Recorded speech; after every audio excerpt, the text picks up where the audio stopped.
Bom dia, pessoal. Vamos de BTC nessa sexta-feira, 6 de maio de 2022.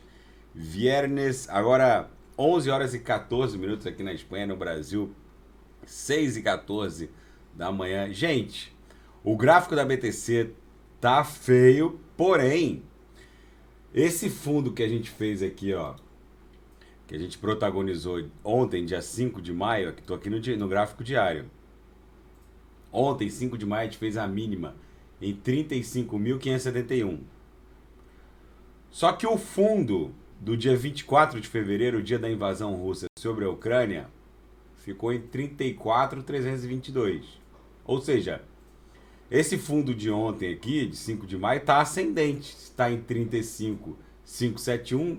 Esse aqui do dia da invasão russa, em 24 de fevereiro, está em 34.322.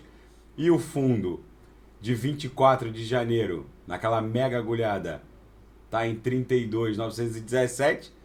Não tem como ainda descaracterizar, numa visão holística, essa canaleta virtual de alta.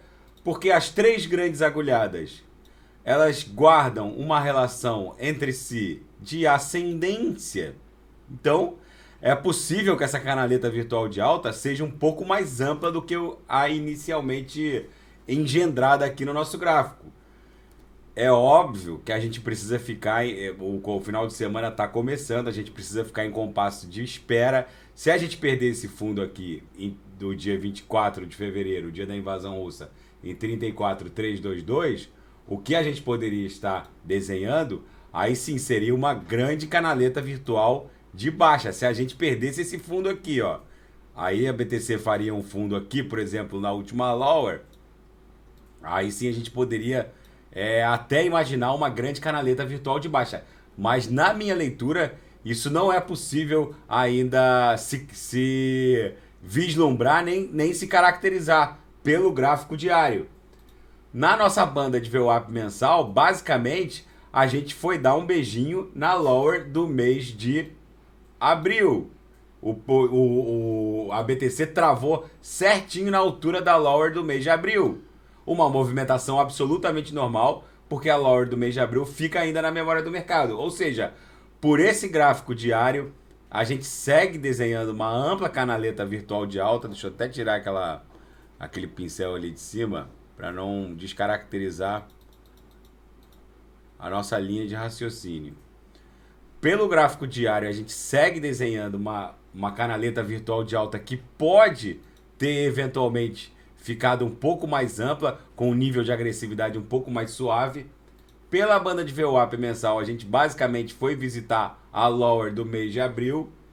E o gráfico semanal segue com o corpo real respeitando a penúltima lower aqui. Se esse foi o final dessa história correcional, é bem provável que a gente vá seguir espremidos entre a base da nuvem de Shimoku no semanal e a penúltima lower, seguindo aqui uma canaletazinha virtual de alta. Claramente a gente ainda segue desenhando esse retângulo acumulacional aqui. Deixa eu até botar o nosso retângulo aqui para a gente expandir um pouco ele, porque claramente a gente segue desenhando o nosso retângulo acumulacional. Ó, vamos expandir um pouco ele. Ele está se estendendo temporalmente no tempo um pouco mais que os retângulos anteriores, porque essa confusão geopolítica só vai escalando de gravidade. Agora, uma reportagem no New York Times dá conta de que foi a inteligência norte-americana que auxiliou a Ucrânia no abate daquele navio russo no Mar Negro. Ou seja, a inteligência americana abateu 7 generais, alguns falam em 10 generais. A inteligência americana auxiliou o ataque ao navio russo, o contra-torpedeiro no Mar Negro. Agora é nítido que essa escalada não tem como regredir em termos de gravidade. O Senado norte-americano, pressionado pelo governo Biden, aprovou um projeto de lei antitrust visando a OPEP, o que foi considerado ridículo e irônico pela Arábia Saudita. Ou seja, o próprio americano está destronando o dólar norte-americano da condição de contrapartida para aquisição de petróleo. Como que a essa altura do campeonato o americano vai querer forçar o dólar como contrapartida para aquisição de petróleo via lei que saia do Senado ou do Congresso norte-americano? A gente conhece essa história.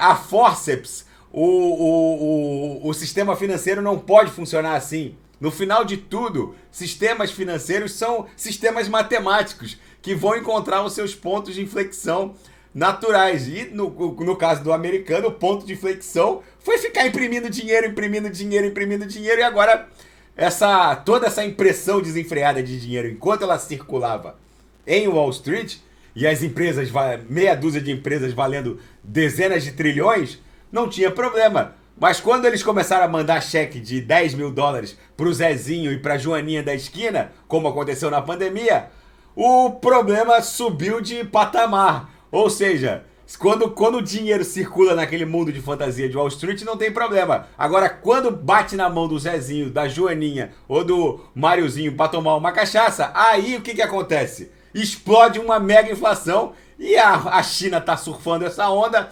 Agora, a Suécia avisou que vai solicitar o seu ingresso na OTAN. O Vladimir Putin já afirmou que isso seria uma afronta para escalar essa crise para um nível nuclear. Ou seja, um país que faz fronteira com a Rússia aos milhares de quilômetros, ingressando na OTAN, só pode ser mais uma provocação do Ocidente. A ministra das Relações Exteriores sueca se reuniu com o secretário de Estado norte-americano Antony Blinken e reafirmou que vai enviar a sua solicitação de ingresso na OTAN. Ou seja, parece que o mundo está brincando de Terceira Guerra Mundial. E com isso,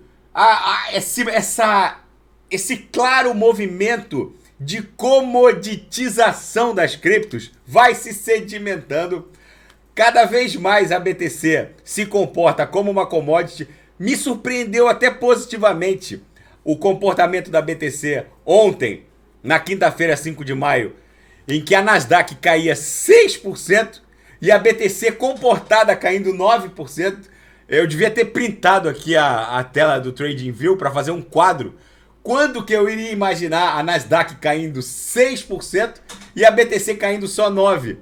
É bizarro, em condições normais de temperatura e pressão, a BTC estaria caindo 30%. Mas fica essa reflexão para vocês. Quando a Nasdaq der um respiro, vocês podem acreditar que a BTC vai forçar rapidamente o retorno aqui para cima da nuvem de Shimoku no diário e estressar a aresta superior dessa canaleta virtual de alta que se confunde aqui com uma dessas linhas da nossa expansão logarítmica exponencial. Eu tenho para mim que isso aqui ainda é uma armadilha de ursos. Vocês vejam que o fundo de ontem, dia 5, tá formando aqui uma subfigura triangular. Provavelmente a gente deve presenciar uma explosão ascendente dessa subfigura triangular. O fundo de ontem, ele está ascendente em relação ao fundo do dia 24/2, que por sua vez está ascendente em relação ao fundo do dia 24, do fundo de 22/1. Ou seja, é nítido que a gente segue desenhando uma ampla canaleta virtual de alta e a BTC já, tão logo o mercado financeiro tradicional deu um respiro, ela vai catapultar para cima da nuvem e vai pegar muito vendido de calça curta. Tá bom, pessoal? Daqui a pouco eu volto com ADA, XRP, Shiba Inu e quem quiser sugerir alguma análise é só colocar nas mensagens abaixo. Grande abraço, até daqui a pouco.